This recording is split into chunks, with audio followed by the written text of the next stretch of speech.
তার গান শুনে চোখের জলে ভেসেছেন শ্রোতারা। ফের সকলকে কাঁদিয়েই চিরবিদায় নিলেন শিল্পী ওস্তাদ রশিদ খান। বয়স হয়েছিল 55 বছর।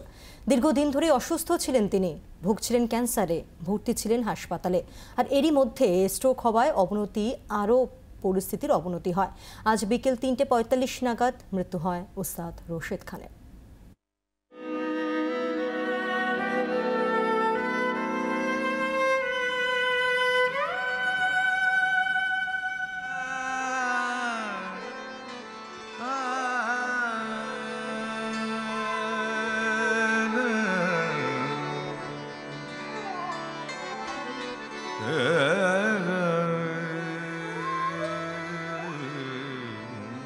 ঝড় নেই, নির্বেগ আকাশ, শীতের হিমেল হাওয়া, কিন্তু অজস্র গুণমুগ্ধ শ্রোতার বুকে ঝড় তুলে দিলেন শিল্পী ওস্তাদ রশিদ খান।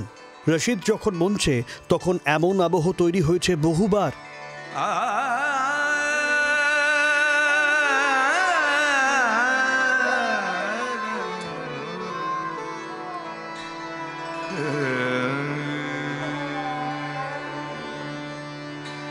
শিল্পীর কণ্ঠের জাদুতে আবেগে ভেসেছেন শ্রোতারা, কিন্তু সেই সব দিনগুলোর সঙ্গে অনেক ফারাক বিষণ্ণ মঙ্গলবারের। এই ঝড় সব হারানোর।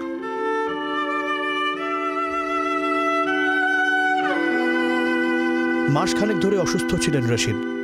অতি সংকটজনক অবস্থায় শহরের এক বেসরকারি হাসপাতালে ভেন্টিলেশনে ছিলেন শিল্পী। সোমবার কথাও বলেছিলেন, কিন্তু মঙ্গলবার আচমকা ছন্দপতন। তার অবস্থার অবনতি হয়, দেওয়া হয় অক্সিজেন সাপোর্ট, কিন্তু শেষ রক্ষা হলো না। তাল কেটে গেল শিল্পীর জীবন সঙ্গীতের।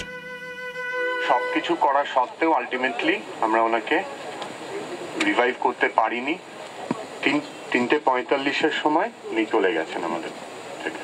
আমি মনে প্রাণে চাইতাম রশিদ রিভাইভ করুক, এবং আমাদের দিক থেকে যতটুকু সহযোগিতা করার, আমার সাথে খুব ভালো যোগাযোগ ছিল। ও আমাকে বলতো তুমি আমার মা আছো, এইভাবে আমার সাথে কথা হতো। বউ জানে, স্ত্রী ছেলেমেয়েরা জানে, এরাও আমাদের হয়ে অনেক কাজকর্মও করেছে। এবং আমার সত্যি খুব খারাপ লাগছে যে ভরা থাক স্মৃতি সুধায় বিদায়ের পাত্রখানি।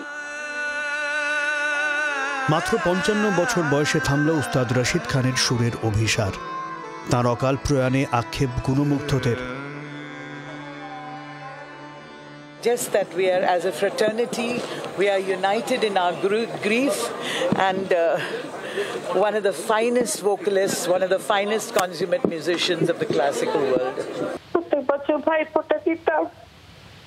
আর অনেক কিছু স্মৃতি। একটা সময় ছিল রাশিদ খানের এত নাম, ওস্তাদ আমার খুব সামনে যেতে ইচ্ছে করতো।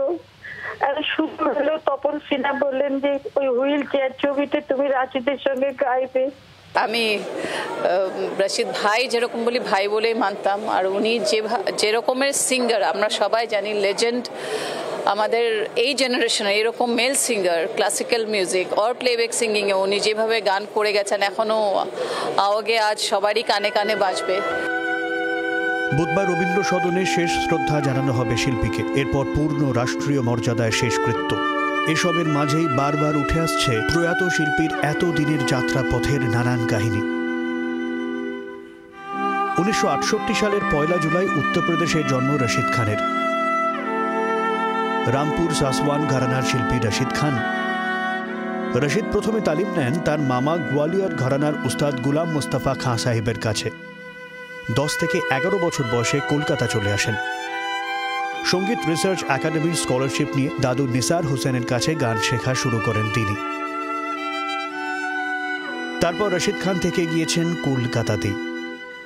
শাস্ত্রীয় সঙ্গীতের অন্যতম দিকপাল রশিদ খান গান গেয়েছেন বাংলা ও হিন্দি ছবিতে। 2006 সালে পদ্মশ্রী ও সঙ্গীত নাটক একাডেমি অ্যাওয়ার্ড, 2022 সালে পদ্মভূষণ সম্মানেও সম্মানিত হন শিল্পী। একদিকে শাস্ত্রীয় সঙ্গীত, অন্যদিকে প্রচলিত সুর, দুইয়ের মিশেলে জাদু তৈরি করেছিলেন রশিদ খান, যাতে গুণমুগ্ধ শ্রোতারা। তাদের কানে বাজছে রশিদের গান आओगे जब तुम ও সাজনা। তবে সকলের এই হৃদয় ভাঙা আরতিতেও আর ফিরবেন না সুরের জাদুকর। ব্যুরো রিপোর্ট, জি 24 ঘন্টা।